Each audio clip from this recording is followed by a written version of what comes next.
सुप्रभात बच्चों, आप सब कैसे हैं? आशा करती हूँ कि अच्छे होंगे। बच्चों, पाठ 11 में हमने पढ़ा कि किस प्रकार द्रौपदी का स्वयंवर होता है और उसका विवाह अर्जुन के साथ हो जाता है। अब पाठ 12 में पाठ 12 का नाम है इंद्रप्रस्थ, यानी कि इंद्रप्रस्थ नामक जो स्थान है वहां पर क्या घटनाएं हुई, किस प्रकार से इस राज्य का निर्माण हुआ, तो इसके बारे में हम पढ़ेंगे। तो जब द्रौपदी और पांडवों का सभी का विवाह हो जाता है तो पांचाल नरेश उसे अपने राज्य में बुला लेते हैं और राजा धृतराष्ट्र को महसूस होता है कि उनके भाई के जो पुत्र हैं, अब हमें उन्हें आधा राज्य देकर संधि कर लेनी चाहिए। इस पाठ में हम पढ़ेंगे कि पांडवों और द्रौपदी के विवाह के बाद राजा धृतराष्ट्र ने पांडवों से संधि कर ली, उन्हें आधा राज्य दे दिया और हस्तिनापुर की राजधानी खांडवप्रस्थ से राज करने की सलाह दी। कि जो हस्तिनापुर राज्य था उसकी जो पुरानी राजधानी थी खांडवप्रस्थ, उसी से वहां से राज करने की सलाह दी। पांडवों ने उस स्थान का नाम इंद्रप्रस्थ रख लिया। क्यों रखा? क्योंकि जो इंद्रदेव थे उन्होंने उनकी मदद की और उस स्थान को अत्यधिक सुंदर बनाने में उनका साथ दिया। वहां पर रहते हुए पांडवों ने लगभग 23 वर्ष तक राज शासन किया। तो बच्चों, चलो अपना पाठ प्रारंभ करते हैं। द्रौपदी के स्वयंवर में जो कुछ हुआ था उसकी खबर जब हस्तिनापुर पहुंची तो विदुर बड़े खुश हुए कि द्रौपदी के स्वयंवर में जो भी घटना हुई थी, कि उन्हें पता चल गया कि अर्जुन का विवाह द्रौपदी के साथ हुआ है। तो विदुर बड़े खुश हुए, धृतराष्ट्र के पास दौड़े गए और बोले, पांडव अभी जीवित हैं। राजा द्रुपद की कन्या को स्वयंवर में अर्जुन ने प्राप्त किया है। कि वह भागकर धृतराष्ट्र के पास गए शुभ समाचार देने के लिए, और उसने कहा कि राजा द्रुपद की जो पुत्री है उसके स्वयंवर में अर्जुन ने उसको प्राप्त कर लिया है।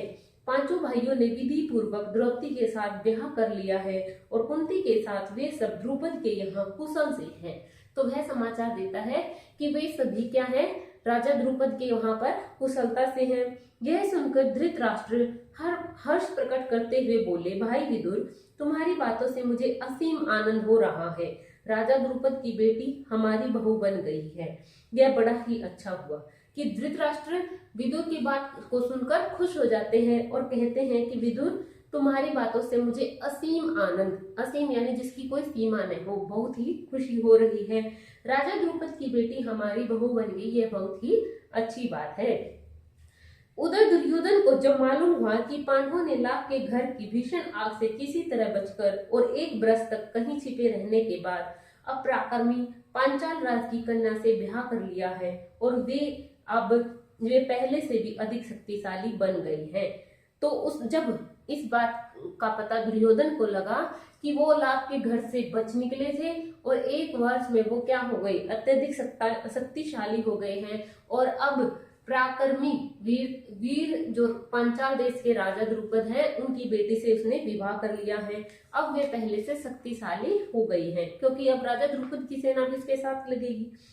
तो उनके प्रति उसके मन में ईर्ष्या की आग और अधिक प्रबल हो उठी। कि उनके प्रति जो उसके मन में ईर्ष्या की भावना थी वो और अधिक जाग गई। दबा हुआ वैर फिर से जाग उठा, यानी कि जो दबी हुई शत्रुता थी, क्योंकि दब गई थी, वो सोचता था कि पांडव वहां पर जलकर मर गए हैं, वह जो शत्रुता थी फिर से जाग गई। दुर्योधन और दुशासन ने शकुनी को अपना दुखड़ा सुनाया। मामा, अब क्या करें? अब तो द्रुपद कुमार धृष्टद्युम्न और शिखंडी भी उनके साथी बन गए हैं। तब दुर्योधन ने अपना दुखड़ा, यानी कि अपने दुख के मन की जो बात है दुशासन और अपने मामा शकुनी को बताई कि अब दुर्योधन के साथ युधिष्ठिर के साथ धृष्टद्युम्न और शिखंडी भी उसके साथी बन गए हैं। उसके बाद कर्ण और दुर्योधन धृतराष्ट्र के पास गए और एकांत में उनसे दुर्योधन ने कहा, पिताजी, जल्दी ही हम ऐसा कोई उपाय करें जिससे हम सदा के लिए निश्चिंत हो सकें। कि थोड़ा समय पाकर कर्ण और दुर्योधन धृतराष्ट्र के पास जाते हैं और उसे एकांत में, यानी कि अकेले उससे बात करते और कहते हैं कि पिताजी, हमें ऐसा कोई उपाय करना होगा जिससे हम क्या कर सकते, पूरे समय के लिए निश्चिंत हो सकें। धृतराष्ट्र ने कहा, बेटा, तुम बिल्कुल ठीक कहते हो, तुम ही बताओ अब क्या करना चाहिए। धृतराष्ट्र दुर्योधन से अत्यधिक प्रेम करते थे, इसलिए सही और गलत का फैसला नहीं ले पाते थे। दुर्योधन ने कहा, तो फिर हमें कोई ऐसा उपाय करना चाहिए जिससे पांडव यहाँ आए ही नहीं, क्योंकि वे उधर आए तो जरूर इधर आए तो वे जरूर राज्य पर भी अपना अधिकार जमाना चाहेंगे। कि अब उन्हें यह शक हुआ कि अगर वे वापस यहाँ पर आते हैं तो राज्य पर भी अधिकार जरूर जमाएंगे। इस पर कर्ण को हंसी आ गई। उसने कहा, दुर्योधन, अब 1 साल बाहर रहने और दुनिया देख लेने से उन्हें काफी अनुभव प्राप्त हो चुका है। कि वह कहता है कि अब 1 साल तक वो बाहर रहे हैं, दुनियादारी उन्होंने देखी है, तो उन्हें बहुत ही अनुभव मिल गया होगा। एक शक्ति संपन्न राजा के यहाँ उन्होंने शरण ली है, इस पर उनके प्रति तुम्हारा वैरभाव उनसे छिपा नहीं है। कि वह कहता है कि वह एक शक्तिशाली राजा के पास वहां पर रह रहे हैं और ऊपर से तुम्हारा जो वैर भाव है वो भी उनसे छिपा नहीं हुआ है, इसलिए छल प्रपंच से अब काम नहीं बनेगा। छल प्रपंच यानी धोखेबाजी से, षड्यंत्र से अब काम नहीं चलेगा। आपस में फूट डालकर भी उनको हराना संभव नहीं है। कि पांडवों में तुम आपस में भी फूट नहीं डाल सकते। लालच देकर उनको अपने पक्ष में करने का विचार बेकार है। कि लालच में तुम उनको अलग करना चाहते हो तो यह तुम्हारा जो विचार है बिल्कुल बेकार है। पांडवों का साथ वे कभी नहीं छोड़ेंगे। कि पांडवों के मन में और राजा द्रुपद के मन में अब तुम वैर भाव उत्पन्न नहीं कर सकते। द्रौपदी के मन में पांडवों के प्रति घृणा पैदा हो ही नहीं सकती। कि द्रौपदी है जो वो अब पांडवों के प्रति घृणा का भाव नहीं रख सकती। ऐसे विचार की ओर ध्यान देना भी ठीक नहीं है। हमारे पास केवल एक ही उपाय रह गया है और वह यह है कि पांडवों की ताकत बढ़ने से पहले उन पर हमला कर दिया जाए। कि अब सिर्फ मेरी नजर में एक ही उपाय रहता है कि अब उनकी ताकत बढ़ गई है और ताकत बढ़े इससे पहले ही हमें उन पर हमला कर देना चाहिए। कर्ण तथा अपने बेटों की परस्पर विरोधी बातें सुनकर धृतराष्ट्र इस बारे में कोई निर्णय नहीं ले सके। वे पितामह भीष्म तथा आचार्य द्रोण को बुलाकर उनसे सलाह मशविरा करने लगे। कि जब कर्ण और दुर्योधन की ये विपरीत बातें सुनी तो धृतराष्ट्र क्या हो गए, दुखी हो गए और वह यह निर्णय नहीं ले सके कि उन्हें ऐसा कहने के लिए कह सके। लेकिन फिर उन्होंने भीष्म पिता और आचार्य द्रोण से सलाह मशवरा, उनसे बातचीत करने के लिए बुलाया। वे पांडु पुत्रों के जीवित रहने की खबर पाकर पितामह भीष्म के मन में भी आनंद की लहरें उठ रही थी। कि पितामह भीष्म के लिए तो कौरव और पांडव दोनों बराबर थे, तो उसमें उनके मन में भी खुशी आ गई थी कि पांडव जीवित हैं। भीष्म ने कहा, बेटा, वीर पांडवों के साथ संधि करके आधा राज्य उन्हें दे देना ही उचित है। आचार्य द्रोण ने भी यही सलाह दी। कि पितामह भीष्म ने दुर्योधन को कहा कि हमें पांडवों के साथ संधि कर लेनी चाहिए और उन्हें आधा राज्य देकर उन्हें राजकाज सौंप देना चाहिए। आचार्य द्रोण ने भी यही सलाह दी। अंग नरेश कर्ण भी इस अवसर पर धृतराष्ट्र के दरबार में उपस्थित था। पांडवों को आधा राज्य देने की सलाह उसे बिल्कुल अच्छी नहीं लगी। कि जब राजा अंग देश के राजा कर्ण ने यह बात सुनी तो वह क्रोधित हो गया और इसे यह बात बिल्कुल भी अच्छी न लगी। दुर्योधन के प्रति कर्ण के हृदय में अपार स्नेह था। कि कर्ण जो था दुर्योधन का परम मित्र था और उन दोनों में आपस में बहुत ही प्यार था। इस कारण द्रोणाचार्य की सलाह सुनकर उसके क्रोध की सीमा न रही। वह धृतराष्ट्र से बोला, राजन, मुझे यह देखकर बड़ा आश्चर्य हो रहा है कि आचार्य द्रोण भी आपको ऐसी कुमंत्रणा देते हैं। कि वह क्रोधित हो गया और वह राजा धृतराष्ट्र से कहता है कि आचार्य द्रोण भी ऐसी कुमंत्रणा, बुरी सलाह आपको दे रहे हैं। राजन, शासकों का कर्तव्य है कि मंत्रणा देने वालों की नीयत को पहले परख ले, फिर उनकी मंत्रणा पर ध्यान दे। कि वह राजा को समझाते हुए कहते हैं कि एक शासक का, एक राजा का यह कर्तव्य होता है कि वह पहले मंत्रणा देने वाले, सलाह देने वाले की नीयत को अच्छे से परख ले, जांच ले, फिर उस बात पर ध्यान दे। कर्ण की इन बातों से द्रोणाचार्य क्रोधित हो गरज कर बोले, दुष्ट कर्ण, तुम राजा को गलत रास्ता बता रहे हो। यह निश्चित है यदि राजा धृतराष्ट्र ने मेरी तथा पितामह भीष्म की सलाह न मानी तो तुम जैसों की सलाह पर चले तो कौरवों का नाश होने वाला है। तब कर्ण की बात सुनकर द्रोणाचार्य क्रोधित हो गए और कहने लगे, अगर राजा तुम्हारी बात पर चलते हैं, मेरी और पितामह भीष्म की बात को नहीं मानते हैं, तो इस देश का, इस कौरवों का क्या है, सर्वनाश होने वाला है। इसके बाद धृतराष्ट्र ने धर्मात्मा विदुर से सलाह ली। विदुर ने कहा, हमारे कुल के नायक भीष्म तथा आचार्य द्रोण ने जो बताया है वही श्रेष्ठकर है। कर्ण की सलाह किसी काम की नहीं है।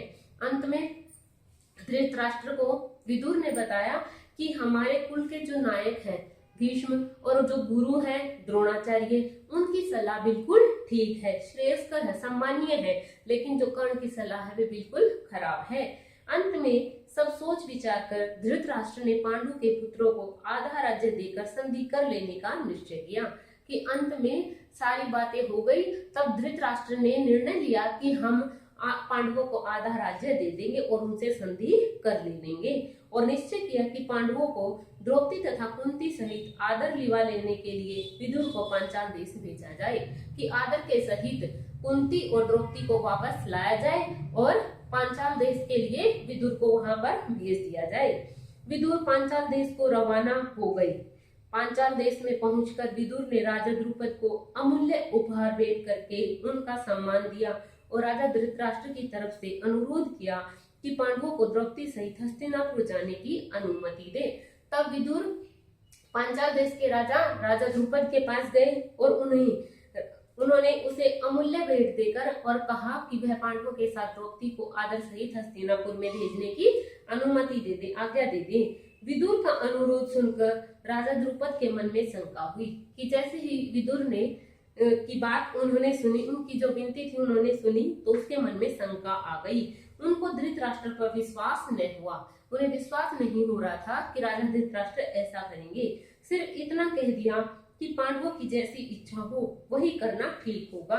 कि अब उन्होंने सारी बात पांडवों पर छोड़ दी और कहा कि जैसा पांडव चाहते हैं वैसा कर सकते हैं। तब विदुर ने माता कुंती के पास जाकर अपने आने का कारण उन्हें बताया। तब विदुर वहां पर माता कुंती के पास गया और अपने आने का कारण उन्हें बताया। कुंती के मन में भी शंका हुई, कहीं पुत्रों पर फिर कोई आफत न आ जाए। कुंती को अपने पुत्रों की चिंता थी और वह सोचती थी कहीं कहीं फिर से कोई मुसीबत बच्चों पर न आ जाए। विदुर ने उन्हें समझाया और धीरज देते हुए कहा, देवी आप निश्चिंत रहें। विदुर ने उन्हें समझाते हुए कहा कि हे देवी आप निश्चिंत रहें, आपके बेटों का कोई कुछ नहीं बिगाड़ सकेगा, वे संसार में खूब यश कमाएंगे।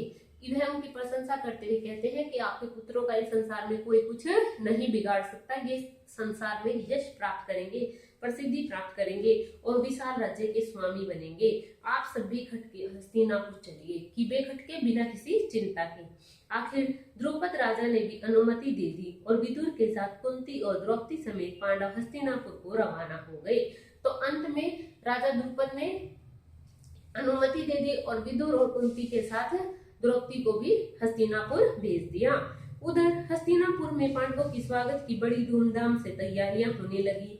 जैसा कि पहले ही निश्चय हो चुका था, युधिष्ठिर का यथाविधि राज्याभिषेक हुआ और आधा राज्य पांडवों के अधीन किया गया।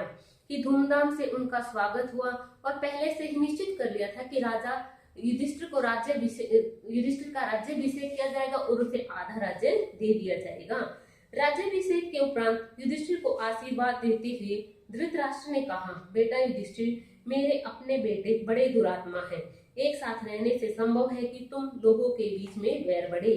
तब धृतराष्ट्र ने कहा कि युधिष्ठिर, यह संभव है कि अगर तुम साथ में रहोगे तो वैर बढ़ेगा, वे बड़े ही बुरे हैं, इसलिए तुम अलग से राज्य करो। इस कारण मेरी सलाह है कि तुम खांडवप्रस्थ को अपनी राजधानी बना लेना, वहीं से राज करना। कि खांडवप्रस्थ हस्तिनापुर की पुरानी राजधानी थी।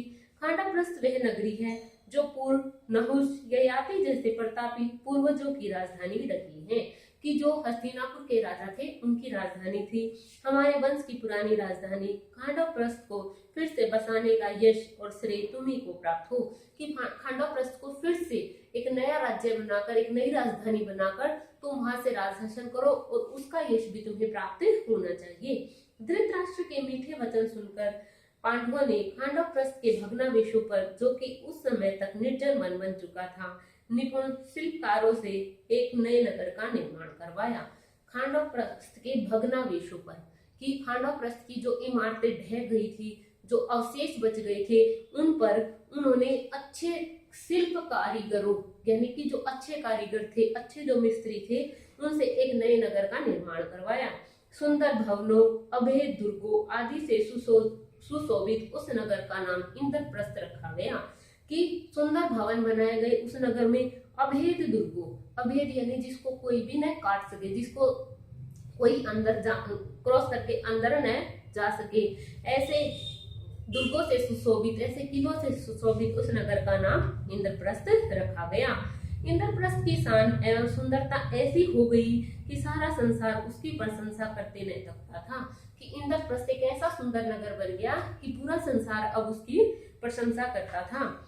अपनी राजधानी में द्रौपदी और माता कुंती के साथ पांचों पांडवों ने 23 वर्ष तक सुखपूर्वक जीवन बिताते हुए न्यायपूर्वक राज्य करते रहे। कि अपनी राजधानी में पांडव द्रौपदी के साथ और कुंती के साथ लगभग 23 वर्ष तक राज करते रहे। लेकिन 23 वर्ष के बाद कहाँ चले गए? 23 वर्ष के बाद क्या हुआ कि दुर्योधन के मन में इच्छा थी कि वह उस सारे राज्य का स्वामी बने, सारे राज्य का राजा बने, लेकिन वह उनको पांडवों को हमेशा के लिए मार देना चाहता था। तो इसलिए वह उनको खेल के लिए, शतरंज के खेल के लिए बुलाता है और शकुनी उनकी तरफ से खेलता है और शकुनी को वरदान है कि वह कभी शतरंज के खेल में नहीं हारेगा। तो ये हम आगे पाठ में पढ़ेंगे, आगे के भाग में पढ़ेंगे। तो बच्चों, अगर आपको यहाँ तक कोई भी प्रॉब्लम है, कोई भी परेशानी है, कुछ समझ में ना आया हो, तो आप कमेंट सेक्शन में लिखकर जरूर पूछें। फिर भी thank you, have a nice day.